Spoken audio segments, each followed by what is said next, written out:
आप YouTube पर video देख देख कर थक गए, फिर भी कोई ऐसा वीडियो नहीं मिला जो आपको सिंपल योगा बताए जिससे आपका वजन कम हो, तो यह वीडियो आपके लिए है। नमस्कार, मैं निशांत कुमार स्वागत करता हूं आपका अपना YouTube चैनल योगा टैग में। दोस्तों, योगा से ही सिर्फ नहीं होगा, इसके लिए आपको प्रॉपर डाइट भी लेना होगा।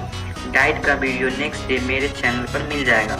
अगर आपको डाइट के वीडियो का नोटिफिकेशन चाहिए तो आप चैनल को सब्सक्राइब कर लें, क्योंकि इस वीडियो में कुछ योगा जानेंगे जिससे वजन कम हो सकती है। तो चलिए वीडियो स्टार्ट करते हैं। बताए गए सभी आसनों को 4 से 5 बार करें।